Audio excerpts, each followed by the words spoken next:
Cricket के कुछ hidden rules जो आपको पता नहीं होंगे। नंबर 1, क्या होगा अगर बैट्समैन बॉल को हिट करे और बॉल दो पार्ट्स में डिवाइड हो जाए, एक पार्ट 6 के लिए चला जाए और दूसरे पार्ट को कोई फील्डर कैच पकड़ ले, तो क्या वो 6 माना जाएगा या फिर आउट? चलिए जानते हैं। क्रिकेट रूल्स के हिसाब से इस तरह का इंसिडेंट अभी तक क्रिकेट हिस्ट्री में हुआ ही नहीं है, लेकिन इन फ्यूचर अगर इस तरह का इंसिडेंट क्रिकेट में होता है तो ना ही वह 6 माना जाएगा और ना ही आउट, वो डेड बॉल माना जाएगा। नंबर 2, क्या होगा अगर बैट्समैन ने 6 मारा और बॉल बाउंड्री को क्रॉस कर चुकी है, लेकिन गलती से बैट्समैन ने स्टंप को हिट कर दिया और बेल्स गिर गई, तो क्या बैट्समैन आउट होगा? चलिए जानते हैं। क्रिकेट रूल्स के हिसाब से जैसे ही बॉल बाउंड्री को पार करती है उसके बाद बॉल डेड हो जाती है, इसलिए अगर बॉल बाउंड्री पार कर चुकी हो और उसके बाद बैट्समैन गलती से स्टंप्स को हिट कर देता है तो वो आउट नहीं माना जाएगा, बैट्समैन नॉट आउट रहेगा और 6 भी काउंट होगा। नंबर 3, क्या आप ऑब्स्ट्रक्टिंग द फील्ड रूल के बारे में जानते हैं? दरअसल क्रिकेट रूल्स के हिसाब से अगर कोई बैट्समैन जानबूझकर अपना रूट चेंज करके थ्रो के बीच में आ जाता है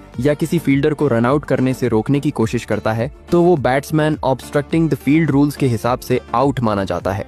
नंबर 4, क्या बैट्समैन विकेट के पीछे जाकर बॉल को हिट कर सकता है? चलिए जानते हैं। क्रिकेट रूल्स के हिसाब से अगर कोई बैट्समैन स्टंप्स के पीछे जाकर गेंद को हिट करता है तो इसे एक वैलिड शॉट माना जाता है, लेकिन बैट्समैन को इस बात का ध्यान रखना जरूरी है कि वह फील्ड को ऑब्स्ट्रक्ट ना करे, वरना उसे ऑब्स्ट्रक्टिंग द फील्ड रूल्स के हिसाब से आउट भी दिया जा सकता है। नंबर 5, क्या आप जानते हैं कि कैच करने के बाद गेंद को कितनी देर तक होल्ड करना होता है? चलिए जानते हैं। क्रिकेट के नियमों में ऐसा कोई नियम नहीं है जो यह तय करे कि फील्डर को गेंद कितनी देर तक पकड़कर रखना होगा। असल में अंपायर इसका फैसला फील्डर के कॉन्फिडेंस और गेंद पर उसके कंट्रोल को देखकर करते हैं। अगर अंपायर को लगता है कि फील्डर ने गेंद को पूरी तरह से कंट्रोल किया है और गेंद जमीन से नहीं लगी है, तभी वह कैच को वैलिड मानते हैं। नंबर 6, अगर कोई बल्लेबाज क्रीज के आगे खड़ा है और बॉलर ने हाई फुल टॉस बॉल डाली जो कि बैट्समैन के वेस्ट के ऊपर से जाकर स्टंप्स को हिट कर जाती है, तो क्या वो बैट्समैन आउट होगा? चलिए जानते हैं क्रिकेट रूल्स।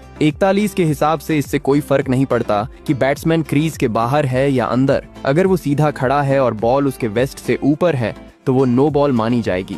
नंबर 7, क्या होगा अगर एक बॉलर एक ओवर में 6 की जगह 7 बॉल डाल दे और 7वें बॉल पर कोई बैट्समैन आउट हो जाए, तो क्या वह आउट माना जाएगा या नहीं? चलिए जानते हैं। क्रिकेट रूल्स के हिसाब से अगर अंपायर से बॉल गिनने में कोई गलती हो जाती है तो 6 बॉल के बाद 7वां बॉल भी वैलिड माना जाएगा और उस बॉल पर आउट होने वाला बैट्समैन को भी आउट माना जाएगा। नंबर 8, चलते मैच में अगर कोई क्रिकेट फैन अपने फेवरेट खिलाड़ी से मिलने के लिए सिक्योरिटी ब्रीच करके ग्राउंड में घुस जाए तो उसके साथ क्या होगा?